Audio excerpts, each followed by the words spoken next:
چلیں ابھی کہیں لے لیتے ہیں پہلے. انہوں نے کہا کہ کیا انسان کو معلوم ہوتا ہے اگر وہ قبر میں ہے کہ کون مجھ سے ملنے آ رہا ہے، ماں باپ ہیں، بہن بھائی ہیں، کون ہیں؟ تو جی ہاں، بالکل شعور ہوتا ہے، وہ جانتا ہے کون ملنے آ رہے ہیں. بلکہ نبی کریم صلی اللہ علیہ وسلم کا فرمان ذیشان ہے کہ جب کوئی بہت ہی قریبی عزیز ملنے آتا ہے تو مردے کو سب سے زیادہ انسیت محسوس ہوتی ہے. اس لیے یہ سوچنا کہ شاید مردے کو پتہ نہیں چلتا کون آ رہا ہے کون نہیں، وہ بالکل محسوس کرتا ہے، غیر حاضری میں محسوس کرتا ہے. اور جو حاضر ہوتے ہیں ان میں جو جتنا قریبی ہوگا جتنا پیار کرنے والا ہوگا اس سے اتنی ہی زیادہ اس کو انسیت حاصل ہوگی. اب ہمارے یہاں بہت عجیب و غریب صورتحال ہے. ماں باپ جو ہوتے ہیں وہ بیچارے قبروں کے اندر ہیں، اولادیں باہر رہ رہی ہیں. رسمی طور پہ جنازوں میں چہرہ دیکھنے کے لیے تو آنے کے لیے تیار ہوتے ہیں، آ کے اور اس کے بعد سال ہر سال پھر غائب رہتے ہیں. اس کے بعد ماں باپ تڑپتے رہیں قبروں میں، کبھی ان کی قبر کی زیارت کرنے کے لیے نہیں آتے ہیں. یہ ہمیشہ یاد رکھیے کہ جیسا انسان کرے گا مکافات عمل ہوتا ہے. پھر اپنی اولاد بھی پھر ایسے ہی کرے گی، قبر میں دفنا کر بھول جائے گی اور انسان قبر میں تڑپتا رہے گا.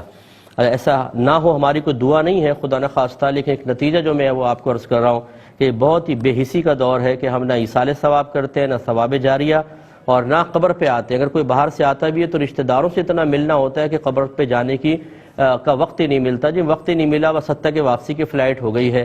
تو پھر یہی رویہ یاد رکھیے گا آپ کے ساتھ بھی عنقریب ہونے والا ہے.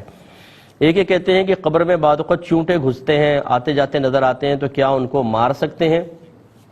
اس کے بعد جواب دیتے ہیں ایک مختصر سے بریک کے بعد.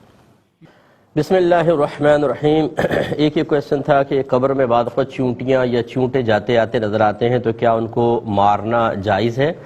تو جی بالکل جائز نہیں ہے. اگر وہ آپ کے لیے آپ کو کاٹیں، مضر صحت ہوں، یا مطلب غذاؤں کے اندر جیسے کچن وغیرہ کے اندر ہو جاتے ہیں بہت زیادہ کثرت کے ساتھ، تو گنجائش نکلتی ہے. لیکن قبر میں آ رہے جا رہے ہیں ان کو نہ ماریں. ماریں گے بھی تو کتنوں کو مار لیں گے آپ؟ وہ باز نہیں آئیں گے. جن کو اللہ نے مقرر کیا ہے وہ ضرور قبر کے اندر جاتے آتے آپ کو نظر آئیں گے. تو ہمارا مشورہ یہ ہوگا کہ نہ ماریں. ہر چیز، ہر جاندار چیز اللہ تبارک و تعالی کا ذکر کرتی ہے. ہم ایک جہت سے تو یہ دیکھ رہے ہیں کہ شاید یہ مردے کو کاٹیں گے یا تنگ کریں گے، لیکن دوسری جہت سے بھی دیکھیں جتنے چونٹے چونٹیاں ہوں گی یہ اللہ کا ذکر کریں گے، اللہ کا ذکر کرتے ہوں گے تو رحمت نازل ہوں گی. اس سے مردے کو بھی انشاءاللہ فائدہ پہنچے گا. جب ایک تر شاخ جو نبی کریم صلی اللہ علیہ وسلم نے قبر پہ گاڑی اور فرمایا کہ جو امید ہے جب تک یہ تر رہے گی ان کے عذاب میں تخفیف رہے گی، تو ایک تر چیز جس کو میڈیکل سائنس بھی کہتی ہے کہ وہ بے جان، اور ہماری شریعت بھی اس کو بے جان مانتی ہے، اس لیے درخت کی تصویر بنانا جائز.